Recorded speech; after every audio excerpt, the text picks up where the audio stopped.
Hey everyone, it's Tony George along with Arun Shiva. That is better known as Indian Cowboy, DocSports.com. And we got the AFC and NFC championship to talk about today. And interesting dichotomy this weekend, Arun, and I'll get your feedback on that real quick.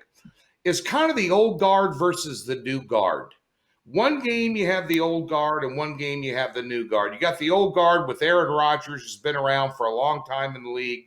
Tom Brady, who's been around forever in the league. Both of them have Super Bowl rings. Both of them have a different style than what the new guard has with Allen and Mahomes, mobile quarterbacks, younger playmakers, do a lot with their feet, where you have the old guard, more of a traditional drop back passer. Rodgers can move around a little bit, but at the end of the day, it's interesting how we have that. And it's also interesting that no matter what happens, no matter who wins this weekend, you're going to have old guard versus new guard in the Super Bowl. I think that's an interesting aspect to what's going on right now in the NFL playoffs.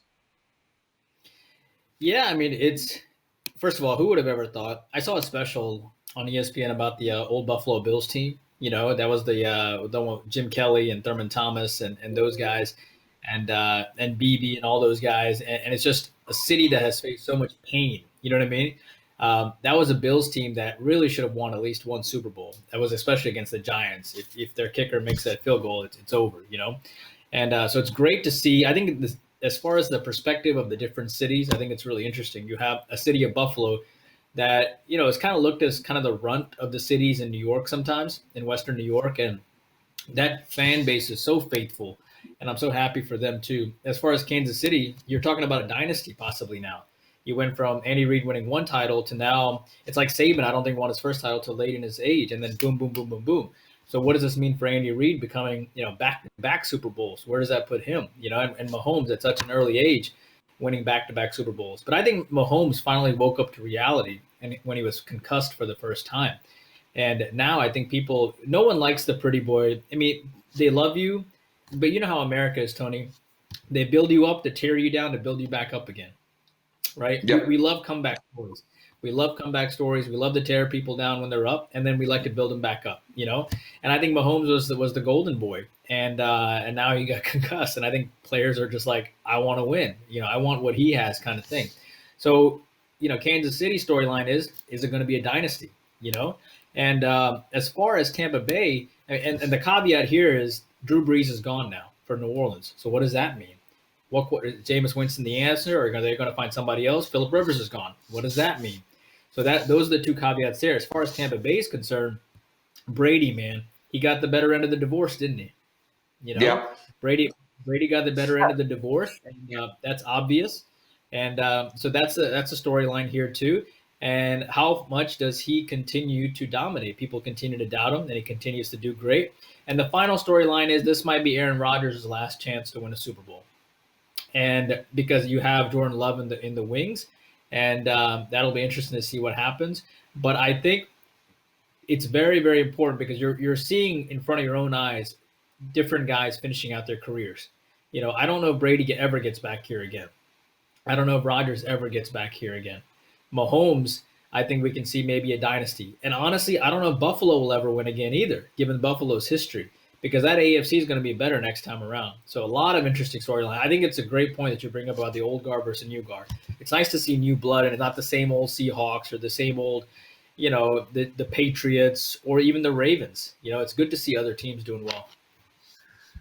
Yeah, you know, Andy Reid, you know, the last team to play in 3 conference championships 3 years in a row was the Philadelphia Eagles, and guess who was coaching them? Andy Reid. Yeah. And here he is at Kansas City. There's no denying his prowess as a head coach. And then you have McDermott, who I think is one of the top 5 coaches in the NFL. He's built that team there one player at a time with a lot of patience and a lot of poise and a lot of class. And he's got good players on his team. They're kind of the sexy team this week that everybody's talking about because of Mahomes' injury. And it is true that they say if it comes out that he would not play this weekend, which I think chances are probably 90% he does. But if he doesn't, for whatever reason, that the line would go from Kansas City -3 to Buffalo -3, that he's worth 6 points on an NFL spread. There are very few players worth 6 points on an NFL spread, but he might fall into that category. I Arun, think your he's thoughts worth, on well, two things. I think he could be worth more than that. I mean, Kansas City can look pretty anemic without him. I mean, because he just extends plays. It's what we always talk about. What quarterbacks can extend plays? Anybody, you can draft up a pocket passer, and then like Peyton Manning was, and then what happens when the play busts? These guys extend plays and make so many new plays. I want to say something about Andy Reid. For a guy that doesn't look so brilliant, he's so brilliant. Like when I look at Andy Reid, nothing against him. I'm not like, oh my God, that guy's so brilliant. But that Bubba is brilliant. He is so smart in football.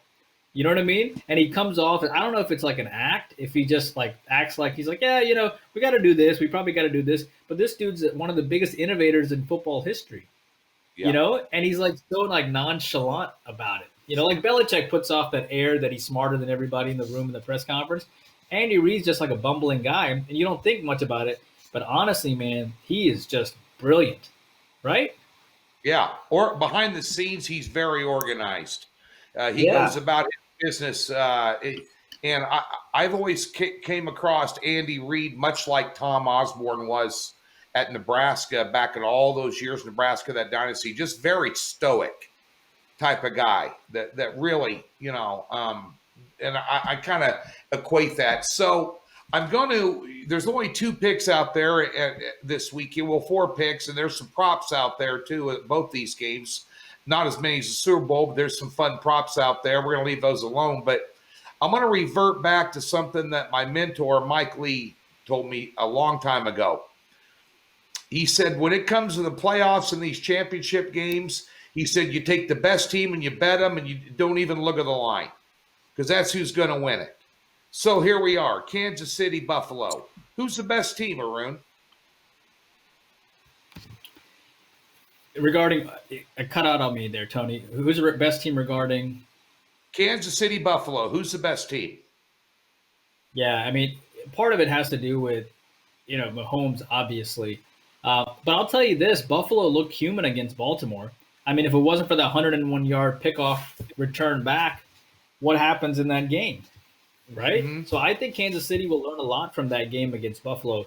And at the end of the day, you got to beat the champ to be the champ. And I think if Mahomes plays, I will still lean on Kansas City because at the end of the day, I trust Mahomes came back from 10 points down in the Super Bowl. Josh Allen hasn't done that.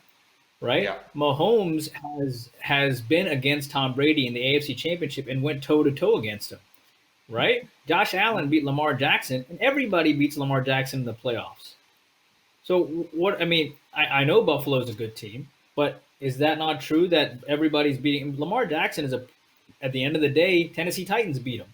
He's not, we've talked about it. Lamar Jackson fails in the playoffs these days, it seems. So, I would say that Kansas City definitely has the edge. I believe they're the better team. I believe they have the better coaching staff as well. And if Mahomes plays, you got to go with Kansas City. And as far as the question regarding the Bucks and the Packers, maybe who's the better team, I will say that the Bucks destroyed the Packers earlier this year. Remember, 38-10. I don't see Green Bay taking them lightly, this time around too. But at the same time, Tom Brady continues to prove everybody wrong over and over and over again.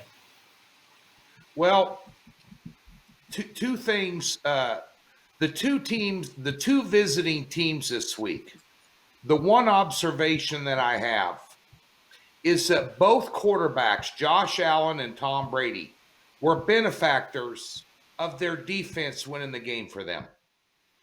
Both of them. Because Buffalo, 17, you're going to put up 17 on Kansas City, you're going to get your ass kicked. I don't care. Yeah, they haven't won by more than 6 points at home since October or whatever it was. It doesn't make a difference. I'm telling you right now, if you go in there 17, 20 points against Kansas City in an AFC championship game, you're going to get your ass handed to you. I'll guarantee you that right now. There's no way they're going to have to score 31 to beat them. That's the way it's going to. That's the way it's going to pan out. And, they don't have near the defense that Cleveland does. And Cleveland was a benefactor last week of, Mahomes going out later in the game. And bear in mind, Patrick Mahomes, as you mentioned, stood toe-to-toe with Tom Brady. Probably should – there was a couple bad calls in that AFC championship game that went against Kansas City. And I'm not saying that because I'm a homer, because I'm a Kansas City fan. I have been, so I'm knee-high the grasshopper. But that being said, last year, all 3 games in the playoffs Kansas City was involved in, counting the Super Bowl, they were down double digits in the second half and came back and won all 3 by double digits, led by Patrick Mahomes, led by a good Spagnuolo coach defense. And for whatever reason, Kansas City's defense plays well in the postseason, a lot better than they do in the regular season. And I thought they played well last week. I mean, they held – what did Cleveland have to do to win that game? They probably have potentially the coach of the year in the NFL. What did they have to do to win that game? Run the football. Kansas City was suspect to the run.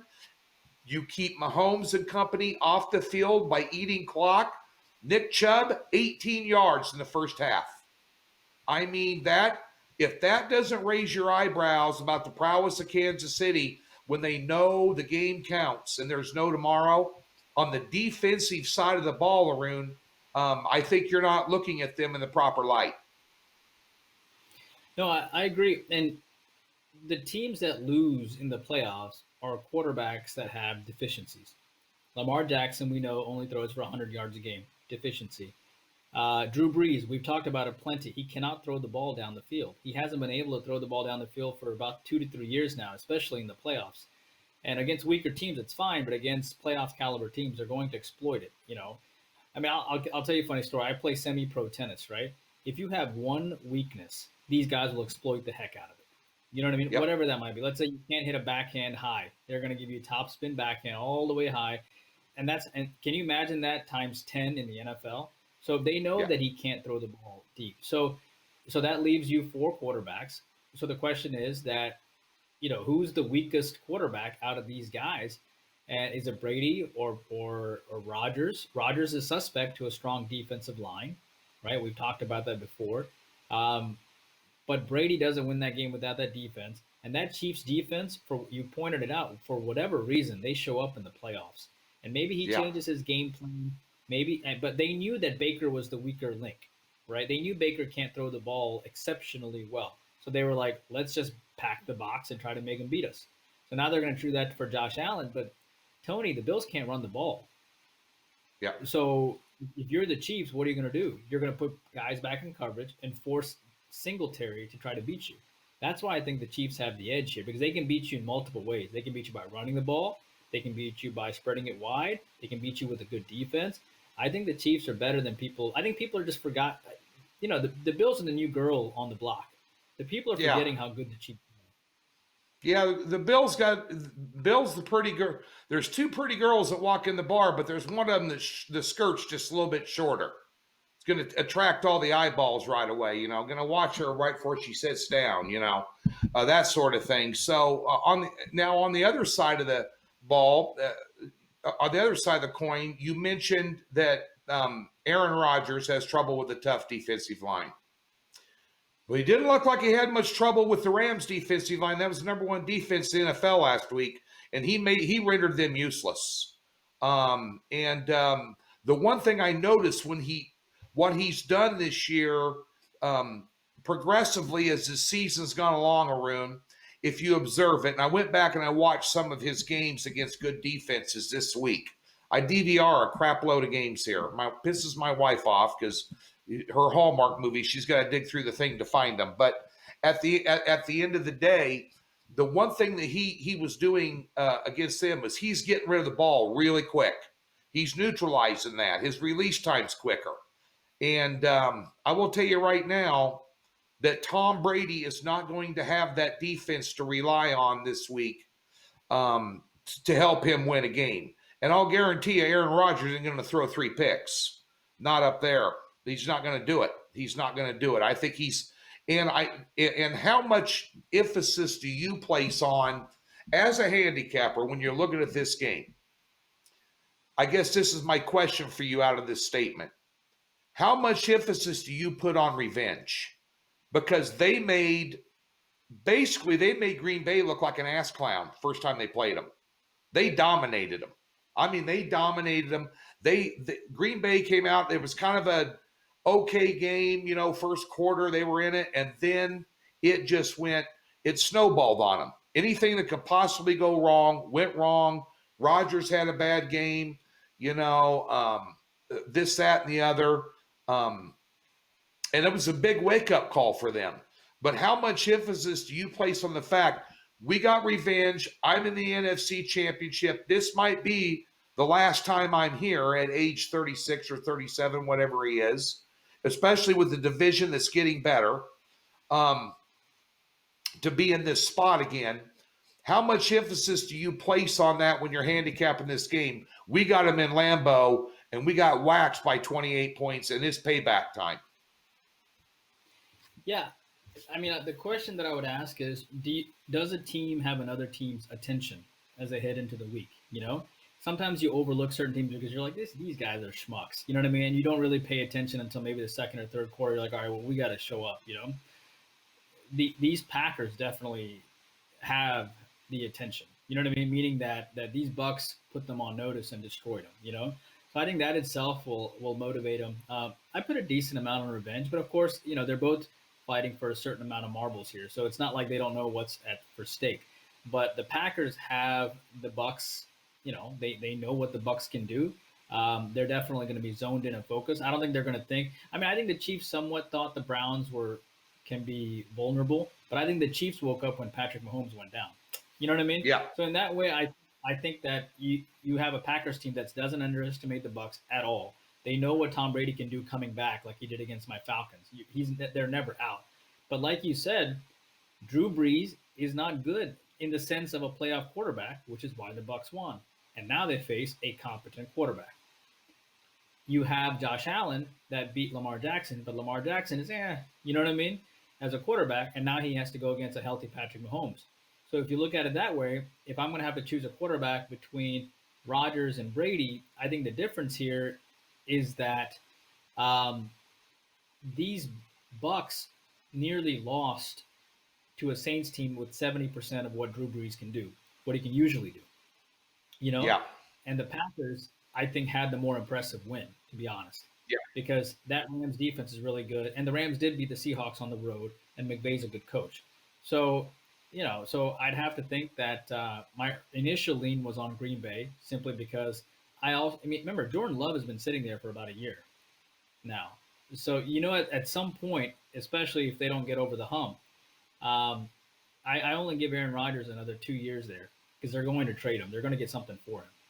So yeah. I would lean on the Packers for one side, and I still believe in the Chiefs and that coaching staff more than the Bills. Well, and the one thing we mentioned, revenge factor, and of course, Kansas City did beat Buffalo earlier this year, and it was the beating was a lot worse than what the scoreboard showed. Well, what was surprising in that game is that Kansas City ran for over 250 yards on Buffalo. Mahomes didn't put up huge numbers because he didn't have to, because Buffalo couldn't stop anybody running the football. So that's a little bit of a motivational factor for them. They know what they did wrong. The problem is that Andy Reid is going to have an entirely different game plan for them this time around because they're going to be looking for it. So what's he going to bring to the table? Kansas City's just got too many playmakers. Quickly, the total in the Green Bay Tampa Bay game is 51. The total in the Kansas City Buffalo game is 54. In your mind, out of those two totals, which one has the highest probability of maybe going over the total? Maybe having a lot of scoring, a lot of offense, and not so much defense in either one of these games. Does one stand out at you versus another one? Well, I traditionally like public fades and unders in general. But if you were to ask me, do I trust, as far as Brady and Rodgers to score more, or do I trust Allen and Mahomes to score more? I have a feeling that in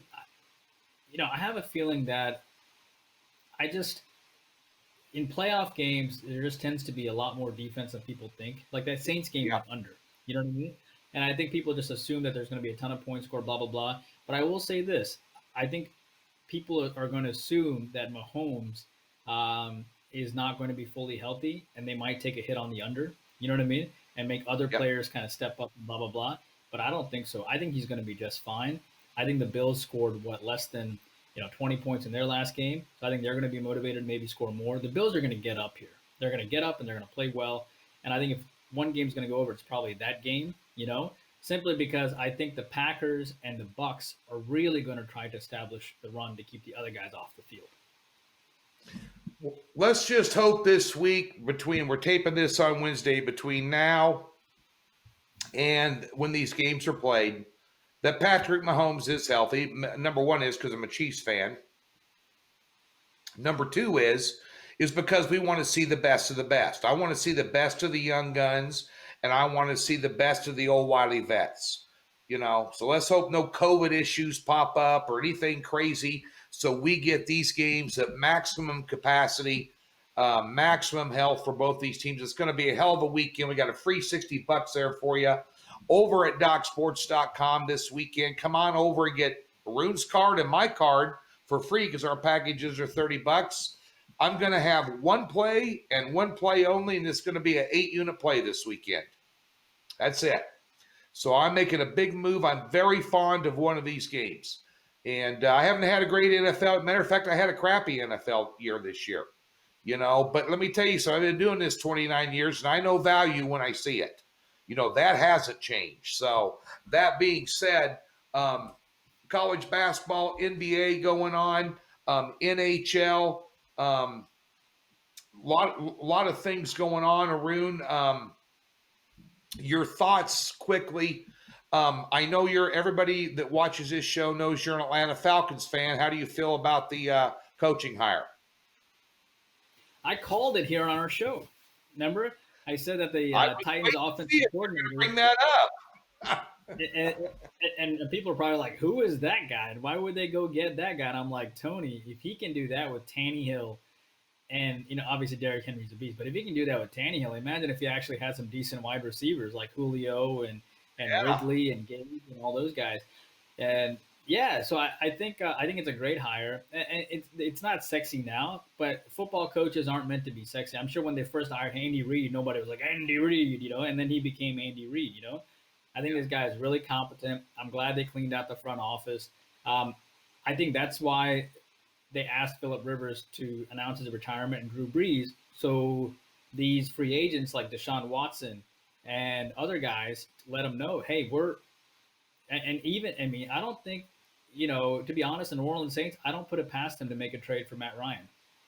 Yeah. So I don't put it past any of these teams to make a trade for Matt Ryan. I mean, wouldn't Matt Ryan make a lot of sense in Indianapolis? Yeah. I mean, that'd be a perfect coach. That'd be a perfect guy for Frank Reich. So I think the Falcons are going to move on from Matt Ryan is my hope. I think the hire is a really good hire, and we'll see what happens. And obviously Alabama lost Sarkisian to Texas, and I think he's going to do a great job there. And I think eventually we're going to see an Alabama-Texas championship. There you go. That's the insight from Arun Shiva right there, ladies and gentlemen, and it's usually spot on. I was hoping you would remember that you called that coaching hire. I thought it was going to be between him and Bieniemy, and that's going to be a good coach for them. And I do think it's time for Atlanta to kind of move on from the Matt Ryan years and start anew. That's not a bad thing, and he will go find success somewhere else. But trust me, so he's a hell of a quarterback. That being said, folks, get over to Docs this weekend. Come get some winners in the big games, college and pro basketball all weekend. Some action on the ice as well. For Arun, I'm Tony George. Thanks for tuning in.